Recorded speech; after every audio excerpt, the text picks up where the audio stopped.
Assalamualaikum warahmatullahi wabarakatuh. Alhamdulillahi nasta'inu wa nastaghfiruh wa na'udzu billahi min shururi anfusina wa min sayyiati a'malina. May yahdihillahu fala mudilla lahu wa may yudlil fala hadiyalah.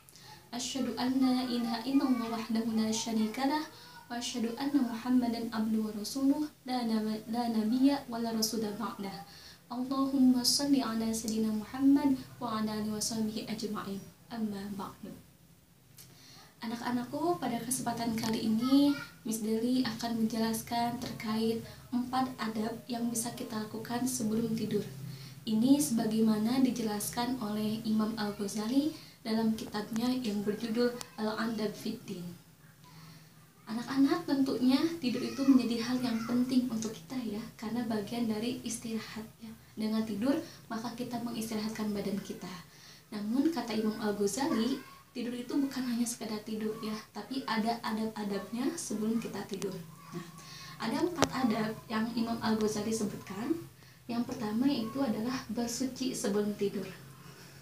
Anak-anakku, sebelum tidur hendaklah kita harus membersihkan badan kita, betul tidak? Ya, kita harus membersihkan tangan-tangan kita, kaki kita, gigi kita, agar ketika tidur tidak gatal-gatal. Betul kan?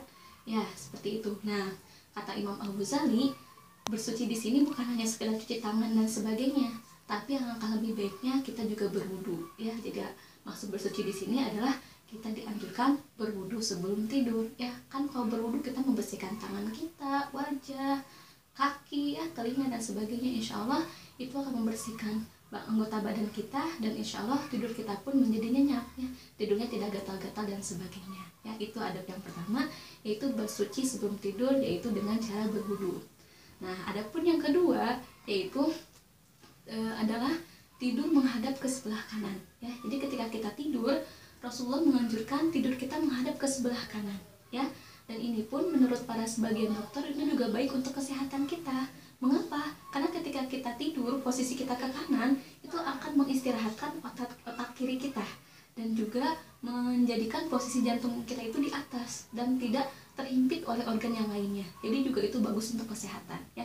Jadi ketika tidur bagusnya kita menghadap ke sebelah kanan seperti yang diajarkan oleh Rasulullah SAW. Nah, adapun yang ketiga yaitu adalah berzikir hingga tidur ya. Jadi ketika kita tidur, kita sudah bersuci, kita sudah menghadap ke kanan, lalu kita berzikir kepada Allah ya. Berzikirnya kata Imam Al-Ghazali ini juga dijelaskan di kitab lainnya, yaitu kitab apa misalnya lupa, pokoknya dijelaskan bahwasanya berzikir di sini itu bisa berupa membaca ayat kursi, bisa membaca surat 30 yaitu surat Al-Falaq, Al-Ikhlas, An-Nas, kemudian membaca doa sebelum tidur yaitu bismika Allahumma ahya wa bismika amut ya. Kemudian kita membaca zikir sebanyak-banyaknya, baca subhanallah, alhamdulillah akbar, sampai akhirnya kita tertidur ya. Nah, kata Imam Al-Ghazali, kalau kita tertidur dalam keadaan kita punya wudu, lalu kita berzikir sebelum tidur, maka ketika tidur lalu kita meninggal dunia, maka kita termasuk golongan orang-orang yang meninggal dalam keadaan husnul khotimah, karena kita meninggal dalam keadaan punya wudu dan dalam keadaan sedang berzikir kepada Allah, sedang mengingat Allah ya. Luar biasa sekali faedahnya ya. Maka anak-anak harus mempraktikannya di rumah ya.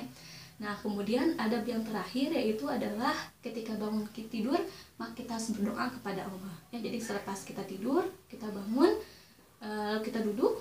Nah, duduk lalu membaca doa bangun tidur, yaitu alhamdulillahilladzi ahyana ba'dana amatana wa ilaihin nusyur. Nah, anak-anak harus bisa mengamalkan 4 adab sebelum tidur tadi. Yang pertama bersuci sebelum tidur yaitu berwudu, yang kedua tidurnya menghadap posisi ke kanan, yang ketiga berzikir ketika menjelang tidur, dan yang terakhir ketika bangun tidur harus membaca doa ya. Insya Allah apabila kita amalkan dalam kehidupan sehari-hari akan menjadi amal ibadah untuk kita. Semoga Allah Subhanahu wa Ta'ala selalu memberikan kesehatan kepada kita semua. Sekian yang bisa disampaikan. Terima kasih atas perhatiannya. Wallahu muwaffiq ila aqwamit thoriq. Wassalamualaikum warahmatullahi